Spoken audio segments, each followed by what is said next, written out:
श्री स्वामी समर्थ. समर्थ योगी मित्रमंडळ या चॅनलमध्ये आपलं स्वागत आहे.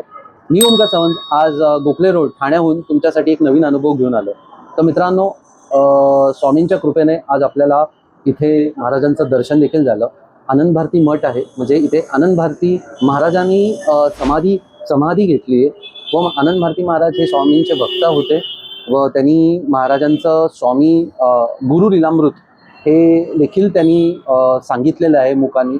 तर असं महाराजांचं एवढं महाराजांचं प्रेम होतं, त्यांना भक्ती होती.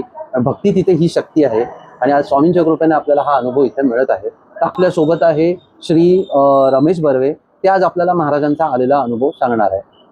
श्री स्वामी समर्थ. श्री स्वामी समर्थ. समर्थ योगी मित्रमंडळ या चॅनलमध्ये आपलं स्वागत आहे.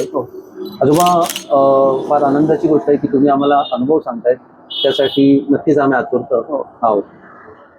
मी 2004 मध्ये रिटायर झालो. याच्या आधी कधीच मी बॉम्बे पोर्ट्समध्ये होतो. याच्या आधी कधीच मी देवधर्म असा नाही केला. वर्क इज वर्कशिप या तत्वाने माझं चालायचं पूर्वी. म्हणजे फक्त काम बघायचं, व्यवस्थित काम करायचं, प्रामाणिकपणे, हे एवढ्याच तत्वावर माझं सगळं चालायचं. 2004 नंतर मी रिटायर झाल्यानंतर आम्हाला इथे पटवर्धन म्हणून आमचे एक होते गृहस्थ, मिलिटरी मधले होते. तर त्यांनी मग हळूहळू मला या मार्गावर आणलं 2004 नंतर. मग आम्ही पदयात्रा चालू केल्या. मग त्या बाजूला ठाणे ईस्ट साईडला तांडेल आहेत, दादा तांडेल म्हणून, त्यांच्याबरोबर 3 वेळेला आम्ही पदयात्रा केल्या. आणि दादांच्या, असं पूर्वी म्हणायचो आम्ही, दादांच्या युनिव्हर्सिटीमध्ये जे पदयात्रा केली तो कुठेही पदयात्रा करू शकतो. कारण काय आहे, ते जवळजवळ 60-70 किलोमीटर एका दिवसाला मारायचे. भयंकर अनुभव असा हे असा. आम्ही थकायचो, स्वामी आता अंत नका पाहू असं म्हणायचो अक्षरशः, आणि थकून जायचो. पण आम्हाला ते स्वामी बरोबर न्यायचे. आणि त्या पदयात्रेमध्ये आम्ही आज म्हणतो, आज साला जिलेबी खायला मिळाली ना तर फार बरं होईल. खरोखर सांगतो तुम्हाला, संध्याकाळी गेलो की आम्हाला जिलेबी असायचीच. हो, प्रश्नच नाही. आणि कधी आणि कधीही आम्हाला असं थकवा हे असं काहीच जाणवलं नाही. म्हणजे तेवढ्या पुरता थकवा यायचा. रात्री झोपल्यानंतर उठलो की फ्रेशच असायचो आम्ही. आणि चालायचोच अगदी 60-70 किलोमीटर चालायचो आम्ही. काहीच वाटायचं नाही आम्हाला. आणि अक्कलकोट पर्यंत वगैरे सगळीकडे जाऊन आलो आम्ही. भरपूर पदयात्रा केल्या. त्याच्यानंतर मग स्वामींच्याच याच्यामध्ये काय असेल तर स्वामींना विचारायचं, सांगायचं की स्वामी असं असं मी जातोय, बघा आमच्याकडे बघा. तेवढं म्हटलं तरी आमची कामं व्हायचीच. अगदी आजपर्यंतच हे आहे असं की बाबा स्वामी मी जातोय, जरा बघा, काहीतरी गडबड होण्याची शक्यता आहे, जरा तुमची लक्ष ठेवा. आणि खरोखरच सगळं व्यवस्थित व्हायचं, प्रश्नच नाही त्याच्याबद्दल. पण ते तुमचं महाराजांवरती, म्हणजे जसं आपल्याला चमत्कार शिवाय नमस्कार नाही, या गोष्टीवरूनच आपल्याला कळतं. तर महाराजांची ओढ तेव्हाच वाटते जेव्हा आपल्याला, म्हणजे ते आपण सांगू पण नाही शकत, शब्दात व्यक्त नाही करू शकत या गोष्टी आहे. आणि अजून अशी कुठली परिस्थिती, कुठली काय घडली, अजून कुठला अनुभव तुमचा? नाही असं नाही, पण आमच्या घर बांधत होतं आम्हाला, म्हणजे भरपूरच, म्हणजे सगळं गडबडच झालेली होती. म्हणजे ती आम्ही घर बांधूच शकत नव्हतो, अशी परिस्थिती आलेली होती. महाराजांना सांगितलं काहीतरी करा जरा तुम्ही. मग हळूहळू महाराजांनी आम्हाला सुचवून, आम्ही आमच्या नातेवाईकांना या नात्यांना सांगून, स्वतःचा फ्लॅट होता का? हा, म्हणजे हे होता, प्लॉट होता. आणि प्लॉटवर आमची बिल्डिंग होती. त्या बिल्डिंग म्हणजे कसं आहे, ते आमचे नातेवाईक एकमेकांच्याच अडकलेलो आम्ही.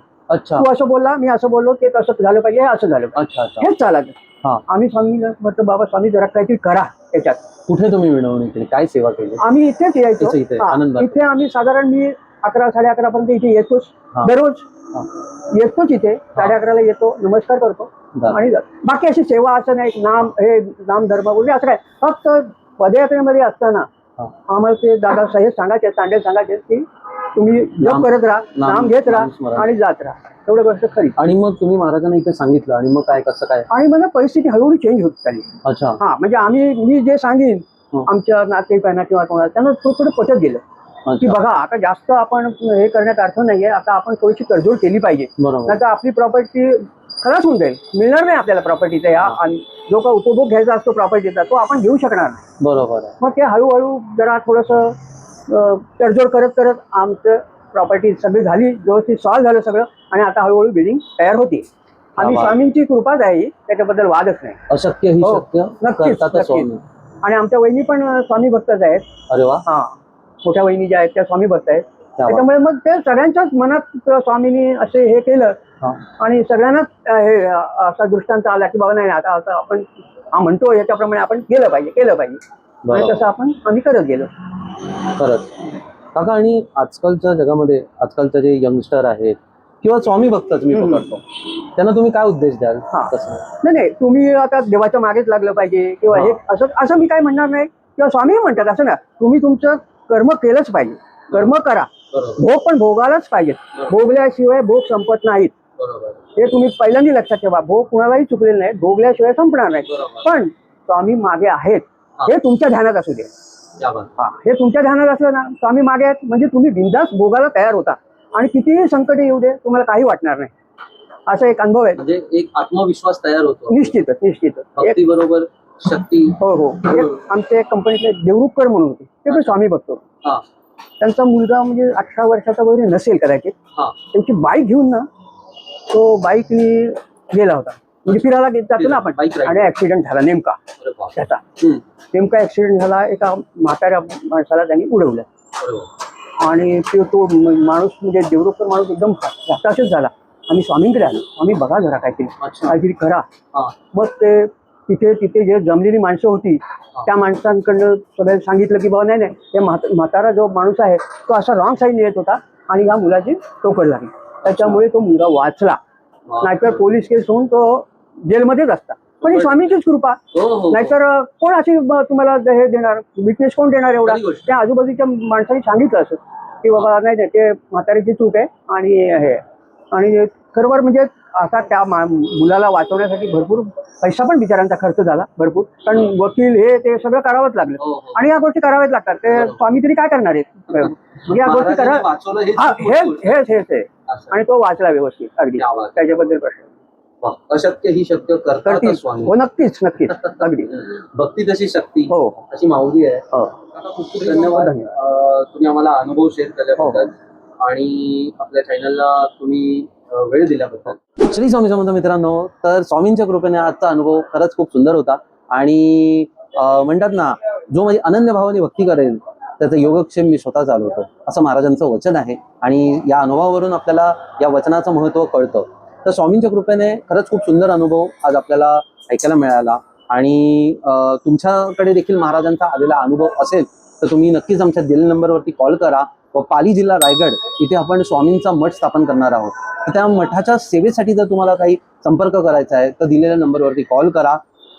अनुभवाला लाईक करा, चॅनलला सबस्क्राईब करा, जास्तीत जास्त हा महाराजांचा आलेला अनुभव शेअर करा. आणि तुम्हाला देखील महाराजांचा अनुभव आला असेल तर नक्कीच आम्हाला कॉल करा, कळवा आम्हाला. महाराज आपण नेहमी महाराजांकडे मागत असतो, पण महाराज जे आपल्याला देतात ते फार आपण कमी सांगत असतो. तर नक्कीच तुम्ही महाराजांनी दिलेल्या ज्या गोष्टी आहेत ते सांगा. आपले महाराज आपल्यासाठी काय देतात हे फार इम्पॉर्टंट आहे. आणि ही महाराजांची कृपा आहे की आणि भाग्य लागतं आपल्याला की महाराजांच्या दरबारी येणं पण आणि महाराजांशी बोलणं आणि महाराजांचं नाव घेणं पण. तर नवीन अनुभव घेऊन येऊपर्यंत श्री स्वामी समर्थ. जय जय श्री स्वामी समर्थ. स्वामी हो. जय.